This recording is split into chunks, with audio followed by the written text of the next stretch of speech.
ನರಸಿಂಹರಾಜಪೇಟೆ ತಾಲೂಕು ಕಿಕ್ಕೇರಿ ಹೋಬಳಿಗೆ ಸೇರಿದ ಬೋಳಮಾರನಹಳ್ಳಿ ಗ್ರಾಮದಲ್ಲಿ ಶ್ರೀ ಕೃಷ್ಣ ಜನ್ಮಾಷ್ಟಮಿ ಪ್ರಯುಕ್ತ ಶ್ರೀ ಕಂಬದ ನರಸಿಂಹಸ್ವಾಮಿ ಹಾಗೂ ಅಖಿಲಾಂಡ ಕೋಟಿ ಬ್ರಹ್ಮಾಂಡ ನಾಯಕ ಶ್ರೀ ಲಕ್ಷ್ಮೀದೇವಿ ಅಮ್ಮನವರ ಉತ್ಸವ ಹಾಗೂ ಚೌತಿ ಉತ್ಸವವನ್ನು ಭಕ್ತಿಭಾವದಿಂದ ಆಚರಿಸಲಾಗುತ್ತಿದೆ. ಈ ದೇವರ ಉತ್ಸವಗಳು ಈ ಗ್ರಾಮದಲ್ಲಿ ತಲಾಂತರದಿಂದ ಹಿರಿಯರು ಹಾಳಿ ಹೊಗಳಿ ನಡೆಸಿಕೊಂಡು ಬಂದ ಆಚರಣೆಗಳಾಗಿವೆ. ವಿಶೇಷವಾಗಿ ಚೌತಿಕಾಯಿ ಒಡೆಯುವ ಆಚರಣೆ ಹಾಗೂ ದೇವಿಯ ಹಡ್ಡೆಯ ಮೇಲೆ ಮೆರವಣಿಗೆ ಆಧ್ಯಾತ್ಮಿಕ ಅನುಭವ ನೀಡುತ್ತದೆ. ಭಕ್ತರು ತಮ್ಮ ಸಮಸ್ಯೆಗಳಿಗೆ ಪರಿಹಾರ ಕೋರಿ ದೇವರಿಗೆ ಹರಕೆ ಕಟ್ಟಿಕೊಳ್ಳುವ ಸಮಯದಲ್ಲಿ ಲಕ್ಷ್ಮೀದೇವಿ ಅಮ್ಮನವರು ಹಡ್ಡೆಯ ಮೇಲಿಂದ ಸಾವಿರಾರು ಭಕ್ತರು ನಡುವೆ ಪರಿಹಾರ ನೀಡುತ್ತೇನೆ ಎಂದು ದೃಢವಾಗಿ ಹೇಳಿದ ಕ್ಷಣ ಭಕ್ತರಲ್ಲಿಯೂ ಭಕ್ತಿಭಾವವನ್ನು ಹೆಚ್ಚಿಸಿತು ಎಂದು ಗ್ರಾಮದ ಮುಖಂಡರಾದ ರಾಜವುಳಿ ಯಜಮಾನಗೌಡರು, ಶೇಖರಣ್ಣ ಹಾಗೂ BS ಪುಟ್ಟೇಗೌಡ ಅವರು ತಿಳಿಸಿದ್ದಾರೆ. Bureau report Rashtravani news Kannada. ವರದಿಗಾರರು ಅಶ್ವಿನಿ MLL ಗೌಡ, ಮಂಡ್ಯ.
ಏನು ನೆಲೆಯಾಗಿದೆ, ಕಂಬದ ನರಸಿಂಹ ನೆಲೆಯಾಗಿದ್ದರಿಂದ ಲಕ್ಷ್ಮೀ ನರಸಿಂಹ, ವೇಣುಗೋಪಾಲ, ಲಕ್ಷ್ಮೀ ನರಸಿಂಹ, ಕಂಬದ ನರಸಿಂಹ ಇಲ್ಲಿಂದ ಚೌತಿ ಉತ್ಸವ, ಗೌರಿ ಹಬ್ಬ 11 ದಿನ 12 ದಿನಕ್ಕೆ ಲೆಕ್ಕಕ್ಕೆ ಈ ಚೌತಿ ಉತ್ಸವ ಮಾಡ್ತೀವಿ.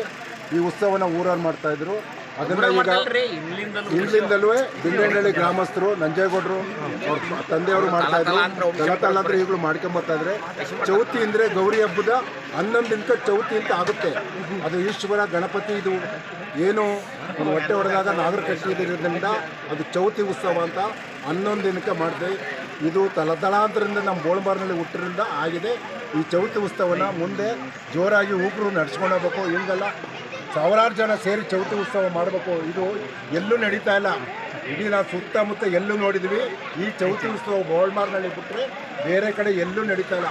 ಆದ್ದರಿಂದ ಮುಂದೆ ಎಲ್ಲರೂ ಸಹಕರಿಸಿ ಈ ಚೌತಿ ಉತ್ಸವ ನಡೆಸ್ಕೊಂಡು ಹೋಗ್ಬೇಕು ಅಂತ ಮನವಿ ಮಾಡ್ಕೊಳ್ತಿದ್ದೀವಿ. ಅನಂತರ ನಮ್ಮ ಅಜ್ಜ ಮಾಡ್ತಾ ಇದ್ರು, ಮತ್ತೆ ಈಗ ನಾವು ಅವ್ರ ಮಕ್ಕಳುಗಳು ಮಾಡ್ತಾ ಇದೀವಿ. ಇದೇ ರೀತಿ ನಾವು ಊರಿನವರು ನಮಗೆ ಸಹಕಾರ ಕೊಡಲಿ, ಇದೇ ರೀತಿ ನಾವು ಸಹಕಾರ ಮಾಡ್ಕೊಂಡು ಎಂದಿನಂತೆ ಪೂಜೆಯನ್ನು ನಡೆಸ್ಕೊಂಡು ಹೋಗ್ತೀವಿ. ಇದಕ್ಕೆ ಭಗವಂತ ಒಳ್ಳೇದು ಮಾಡಲಿ ಅಂತ ಕೈ ಮುಗಿತೀವಿ.